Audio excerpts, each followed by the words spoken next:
नमस्कार दोस्तों, स्वागत है आपका इन्वेस्टिंग गुरुकुल चैनल में।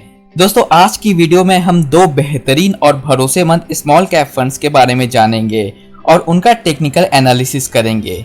इसी तरह की फाइनेंस और इन्वेस्टमेंट से रिलेटेड वीडियोस के लिए मेरे चैनल को सब्सक्राइब करें और इन वीडियोस से थोड़ी सी भी अच्छी इन्फॉर्मेशन मिलती है तो एक लाइक ज़रूर कर दें। तो चलिए वीडियो शुरू करते हैं। दोस्तों, इस लिस्ट में सबसे पहला नाम है axis small cap fund direct plan का। तो चलिए इस फंड के ऊपर में टेक्निकल एनालिसिस करते हैं। एक्सिस स्मॉल कैप की एनएवी अभी 29 रुपए के आसपास चल रही है। जब इसके एनएवी ग्राफ को देखेंगे तो हम देख सकते हैं कि इसके एनएवी ने पास्ट ईयर्स में काफ़ी अच्छा ग्रोथ दिखाया है। इसके लास्ट 6 मंथ के ग्राफ को देखें तो 23 मार्च के फॉल के बाद में ये फंड कंसिस्टेंटली ग्रो कर रहा है।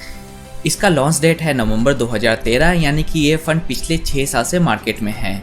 इसमें हम 500 रुपये से SIP शुरू कर सकते हैं। इसका AUM 2000 करोड़ के आसपास है, जो कि एक अच्छा AUM है। और अगर आगे इसका AUM इंक्रीज भी होता है तो फंड मैनेजर को इसे हैंडल करने में दिक्कत नहीं आएगी। इसका एक्सपेंस रेशियो 0.3% का है, जो कि अपने कैटेगरी एवरेज 1% का 1/3 है। और ये फैक्टर इस फंड को काफ़ी अट्रैक्टिव बनाता है। इसका एग्जिट लोड 1% का है अगर हम इस फंड से 365 दिन से पहले बाहर निकलते हैं। इसकी क्रिजल रैंकिंग 5 स्टार की है, यानी कि ये एक आउट परफॉर्मिंग फंड है। इसकी बेसिक डिटेल्स को देखकर हम कह सकते हैं कि ये फंड काफ़ी अट्रैक्टिव है। इसकी होल्डिंग्स पर नज़र डालें तो हम देख सकते हैं कि इसने टोटल 41 स्टॉक्स में इन्वेस्टमेंट कर रखा है, जिसमें से लार्ज कैप में 0%, मिड कैप में 14% एंड स्मॉल कैप में 67% का इन्वेस्टमेंट है। और हम ये कह सकते हैं कि स्मॉल कैप कैटेगरी के हिसाब से इसका फंड एलोकेशन काफ़ी बैलेंस्ड है। इसकी हिस्टोरिक रिटर्न्स को देखें, जो कि मैंने 1 जनवरी 2020 तक कैलकुलेट की है। पिछले 3 साल में इसने 13.35% का रिटर्न दिया है, 5 साल में 13.45 का रिटर्न दिया है और लास्ट 7 ईयर्स में इसने अप्रॉक्सीमेटली 16% का रिटर्न दिया है, जो कि अपने कैटेगरी में काफ़ी अच्छा रिटर्न माना जाएगा। इसके रिटर्न्स को इसके बेंचमार्क से कंपेयर करेंगे तो हम देख सकते हैं कि जनवरी 2018 के डाउनफॉल के बाद में ये फंड ने काफ़ी अच्छी रिकवरी दिखाई है और अपने इन्वेस्टर्स को अच्छे रिटर्न्स निकाल के दिए हैं।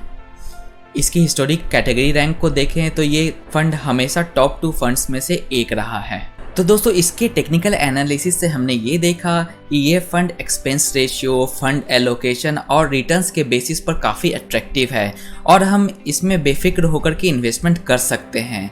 और हमेशा स्मॉल कैप जैसे फंड्स में SIP के थ्रू ही इन्वेस्टमेंट करें और 20% से ज़्यादा अपने टोटल इन्वेस्टमेंट का एलोकेशन स्मॉल कैप में ना करें। तो चलिए दोस्तों, अब अगले फंड के ऊपर में बढ़ते हैं। अब इस लिस्ट में अगला नाम है दोस्तों SBI small cap fund direct plan का। तो चलिए अब इस फंड के ऊपर में टेक्निकल एनालिसिस करते हैं। दोस्तों, इस फंड की NAV अभी 50 रुपए के आसपास चल रही है और जब हम इसके NAV चार्ट को देखेंगे तो हम देख सकते हैं कि 1 जनवरी तक इस पर्टिकुलर फंड ने काफ़ी अच्छा ग्रोथ दिखाया है। और पिछले 6 महीने के NAV ग्राफ को अगर हम देखें दोस्तों तो हम देख सकते हैं कि 23 मार्च के ड्रॉप के बाद में ये पर्टिकुलर फंड काफ़ी अच्छा रिवाइव कर रहा है। इसका लॉन्च डेट है सितंबर 2009, यानी कि ये पर्टिकुलर फंड पिछले 10 साल से मार्केट में है और इस फंड ने काफ़ी उतार चढ़ाव देख रखे हैं इस मार्केट के। इसमें हम लोग मिनिमम 500 रुपये से SIP शुरू कर सकते हैं। इसका AUM है 3200 करोड़ के आसपास का, जो कि स्मॉल कैप होने के नाते अच्छा AUM माना जाएगा। इस फंड को मिस्टर R श्रीनिवासन मैनेज कर रहे हैं, जो कि मेरे फेवरेट फंड मैनेजर हैं और मिस्टर R श्रीनिवासन इस फंड को नवंबर 2013 से मैनेज कर रहे हैं। इस फंड का एक्सपेंस रेशियो 0.9% है, जो कि अपने कैटेगरी एवरेज 1% से कम है। इसका एग्जिट लोड 1% का है अगर हम इस फंड से 365 दिन से पहले बाहर आते हैं। इसकी क्रिजल रैंकिंग 205 स्टार की है, यानी कि ये पर्टिकुलर फंड अपने कैटेगरी में एक आउट परफॉर्मर है। तो दोस्तों, इस फंड के बेसिक डिटेल्स से ये फंड काफ़ी अट्रैक्टिव अभी तक हमें नज़र आ रहा है। अब चलिए इसके होल्डिंग्स पर नज़र डालते हैं। दोस्तों, इस फंड ने टोटल 44 डिफरेंट स्टॉक्स में इन्वेस्टमेंट कर रखा है, जिसमें कि लार्ज कैप में 0% का इन्वेस्टमेंट है, मिड कैप में 8.5% का इन्वेस्टमेंट है और स्मॉल कैप में अप्रॉक्सीमेटली 76% का इन्वेस्टमेंट है। और जहां तक इसके होल्डिंग्स की बात है दोस्तों, तो मुझे इसकी होल्डिंग्स ज़्यादा अट्रैक्टिव नहीं लगती है, क्योंकि इसने स्मॉल कैप में 76% का इन्वेस्टमेंट कर रखा है, जो कि अपने कैटेगरी एवरेज से बहुत ज़्यादा है।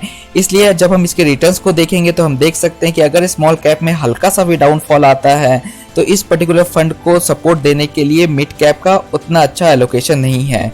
तो मेरे हिसाब से इसकी होल्डिंग्स एवरेज है। इसकी हिस्टोरिक रिटर्न्स पर नजर डालें दोस्तों तो पिछले 3 साल में इसने सिर्फ 6.5% का रिटर्न दिया है, 5 साल में 12.2% का रिटर्न दिया है और पिछले 6 साल में इसने 21% के आसपास का रिटर्न दिया है, जो कि एक बम्पर रिटर्न है। लेकिन दोस्तों हमें सिर्फ और सिर्फ रिटर्न को ध्यान नहीं देना है, हमें इसकी होल्डिंग्स और हमें बेसिक डिटेल्स के ऊपर भी ध्यान देना है। और जैसा कि मैंने आपको इसके होल्डिंग्स में दिखाया था कि इस पर्टिकुलर फंड का एक्सपोजर स्मॉल कैप में बहुत ज्यादा है, यानी कि इस फंड से हम अच्छा रिटर्न एक्सपेक्ट तो कर सकते हैं, लेकिन इस फंड में रिस्क भी बहुत ज्यादा है। अब हम इसके रिटर्न को इसके बेंचमार्क से कंपेयर करेंगे तो हम देख सकते हैं कि इसने हमेशा अपने बेंचमार्क को बहुत ही अच्छे मार्जिन से बीट किया है और अपने इन्वेस्टर्स को ज्यादा रिटर्न निकाल के दिया है।